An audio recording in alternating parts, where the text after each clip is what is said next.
नमस्कार दोस्तों, कैसे हैं आप सब लोग। उम्मीद करता हूं स्वस्थ होंगे, व्यस्त होंगे, जबरदस्त होंगे। तो साथियों, बात करेंगे टेट प्रकरण को लेकर के। आप सभी जानते हैं दो महत्वपूर्ण केस हमारे हैं। एक, टेट की अनिवार्यता को लेकर के जो रिव्यू पिटिशन लगे हुए हैं उन पर 13 मई 2026 को जो है सुनवाई हो चुकी है। और दूसरा महत्वपूर्ण केस है आपका त्रिपुरा वाला, यानी कि स्टेट ऑफ त्रिपुरा वर्सेस सजल देव।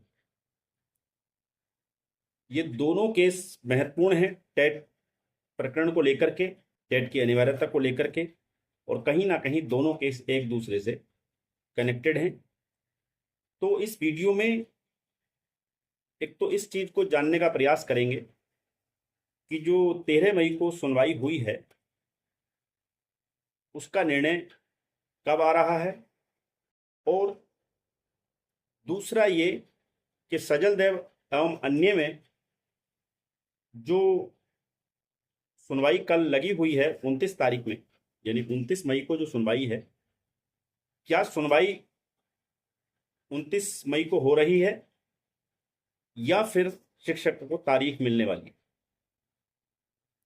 और जिस तरीके से टेट के रिव्यू के ऑर्डर में लगातार देरी हो रही है, तो कहीं ना कहीं इससे जो हमारे जो शिक्षक साथी हैं, देश के 25 लाख शिक्षक साथी, वो कहीं ना कहीं तनाव में, उनमें तनाव का माहौल बना हुआ है। तो आप सभी जानते हैं कि बड़ा मुद्दा है, देश के 25 लाख शिक्षकों से जुड़ा हुआ है। तो इन्हीं कुछ सवालों पर इस वीडियो के माध्यम से बात करेंगे। थंबनेल में आप देख ही रहे होंगे। पहली चीज हमने यही कि निर्णय कब तक आएगा। दूसरा, निर्णय में देरी होने से शिक्षकों में लगातार तनाव का माहौल बना हुआ है। और तीसरी चीज, जो सजल देव वाला केस है यानी कि त्रिपुरा वाला, उसमें सुनवाई 29 तारीख को हो रही है या फिर तारीख मिल रही है। वीडियो में अंत तक बने रहें। आप सभी साथियों का स्वागत है आपके चैनल गेट सॉल्यूशन में। और साथ ही निवेदन है उन सभी साथियों से जो चैनल पर पहली बार विजिट कर रहे हैं या कहीं ना कहीं लगातार विजिट कर रहे हैं, अपना स्नेह, अपना प्यार, अपना आशीर्वाद हम तक पहुंचा रहे हैं, लेकिन चैनल को अभी सब्सक्राइब नहीं किया है, तो वीडियो को दूसरे शिक्षक साथियों तक साझा करते हुए चैनल को अभी के अभी सब्सक्राइब कर लें। बेल आइकन को हिट करना बिल्कुल ना भूलें, ताकि टेट प्रकरण से जुड़ी छोटी बड़ी कोई भी अपडेट हो वो आप तक समय से पहुंचती रहे। तो साथियों, पहला प्रश्न और बड़ा प्रश्न और जटिल प्रश्न यही है कि टेट की अनिवार्यता को लेकर के जो 13 मई को रिव्यू पिटीशनों की सुनवाई हुई है, उसमें निर्णय कब तक आए।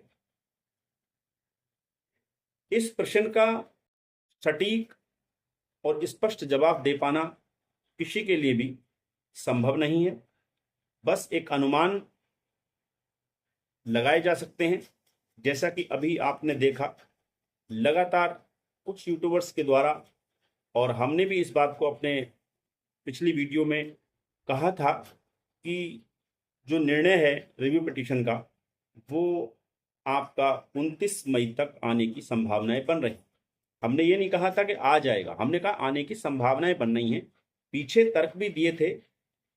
तर्क ये थे कि रिव्यू पिटीशन के जो ऑर्डर रिजर्व किए जाते हैं वो अमूमन तौर पर 2 हफ्ते के अंदर आ जाते हैं, लेकिन ऐसा कोई निर्धारित समय सीमा नहीं है, ऐसा कोई बाउंड नहीं है कि वो 2 हफ्ते में आ ही जाएगा। उसके लिए समय की कोई लिमिट डिसाइडेड नहीं है।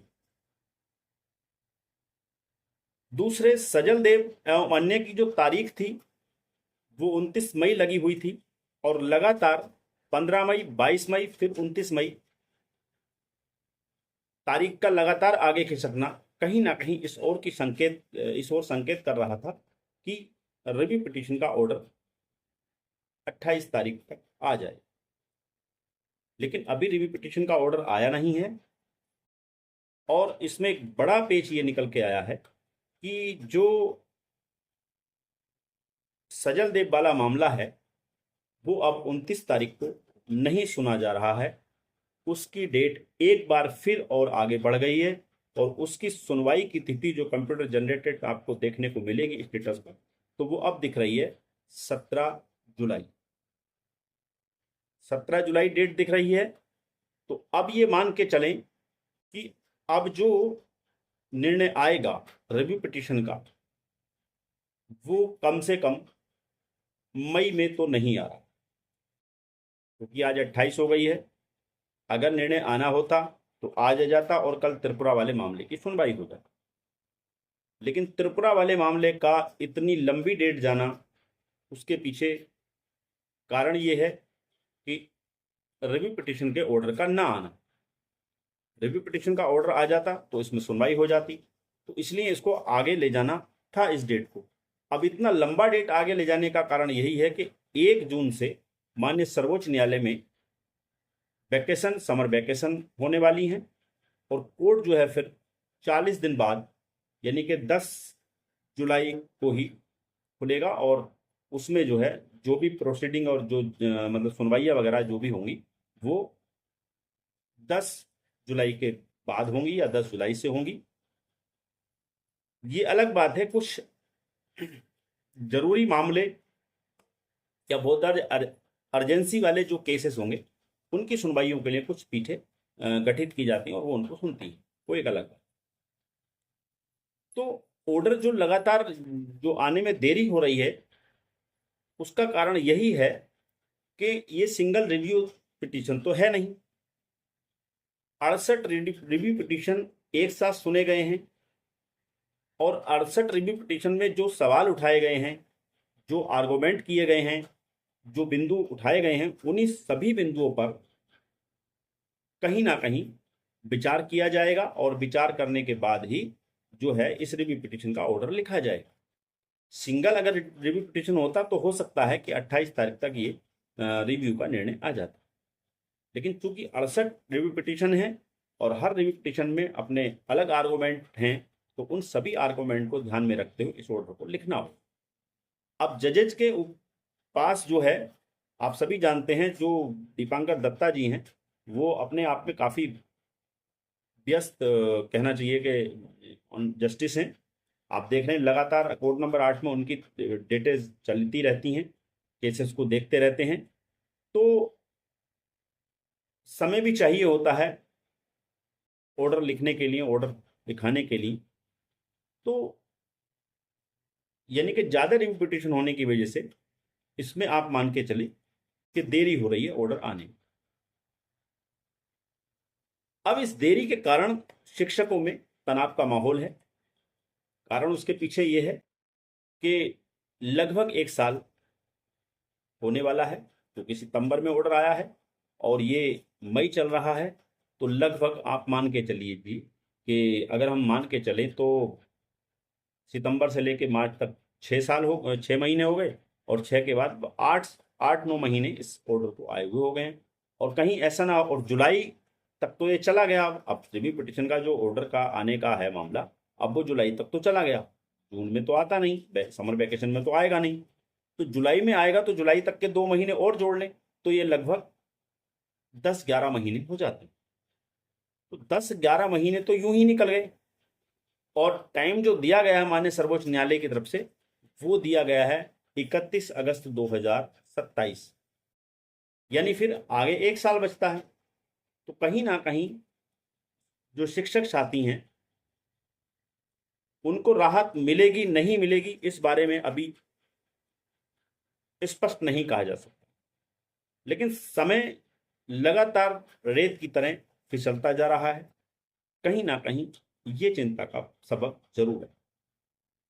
अगर ये रिव्यू पिटीशन का ऑर्डर जल्दी आ जाता तो कम से कम इधर या उधर समझ में आता कि भाई टेट से राहत मिली या नहीं मिली। अगर नहीं मिली तो फिर उसके बाद आगे की रणनीति बनाई जाती, चाहे वो आंदोलन हो या चाहे वो क्यूरेटिव पिटीशन का मामला हो।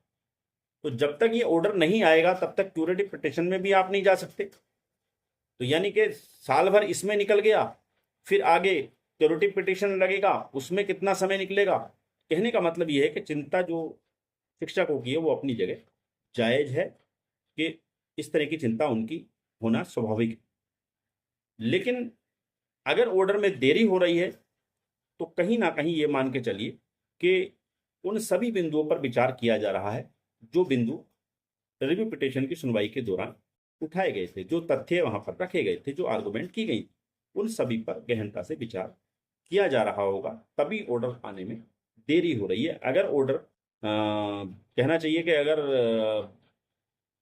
टेट की अनिवार्यता को लागू करने का ही होता तो मैं समझता हूं उन्हें ऑर्डर बहुत जल्दी रिलीज कर देना चाहिए था।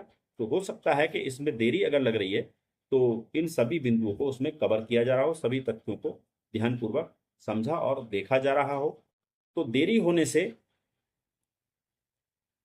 चिंता का माहौल तो है, लेकिन उस चिंता को छोड़िए और आशान्वित रहिए और पॉजिटिव सोचिए। हो सकता है देरी लगना आपके हित में हो और जो ऑर्डर आए वो कहीं ना कहीं आपके फेवर में आ जाए, टेट से आपको राहत मिल जाए। सजल देव अन्य केस की जो है वो सुनवाई कल नहीं हो रही है, ये आप पक्का मान के चलिए। आप स्टेटस देखिए, आप जाइए सुप्रीम कोर्ट की वेबसाइट पे, केस डायरी नंबर डालिए, आप देखेंगे तो तारीख वहाँ पे चेंज हो गई है। जो परसों तक जो है आपको दिख रही थी 29 मई, अब वो 17 जुलाई वहाँ पर दिख रही है। 17/7/2026 कंप्यूटर जनरेटेड डेट है। ये डेट भी कंफर्म है नहीं है ये कह पाना बड़ा मुश्किल होता है, क्योंकि कंप्यूटर जनरेटेड डेट है और ये जो है टेंटेटिव डेट है, यानी हो सकती है इसमें सुनवाई और नहीं भी हो सकती है। डिपेंड यही करता है, अगर 17 जुलाई से पहले आपका रिव्यू पिटिशन का ऑर्डर अगर आ जाएगा तो जाहिर सी बात है ये 17 जुलाई को आपकी सुनवाई हो जाएगी। हमने पिछली बार भी यही अपनी वीडियो में कहा था कि अगर 28 से पहले अगर ऑर्डर आ जाएगा तो 29 तारीख को रिव्यू इसकी सजल देव वाले मामले की सुनवाई हो जाएगी। तो रिव्यू का ऑर्डर नहीं आया है और अब जो है इसकी आने की संभावनाएं अभी हाल फिलहाल में नहीं है। अब ये ऑर्डर जो है आपका समर वैकेशन के बाद ही आएगा, आप ये मान के चलें। और सजल देव वाले मामले में सुनवाई जो है अब जुलाई में होगी। ये अपडेट थी आज की जिसको लेकर के आपके बीच उपस्थित हुआ। आगे भी कोई अपडेट होगी, कोई जानकारी होगी, उसको लेकर के फिर आपके बीच उपस्थित रहूंगा। तब तक के लिए साथियों स्वस्थ रहिए, मस्त रहिए। धन्यवाद। आपका दिन बहुत बहुत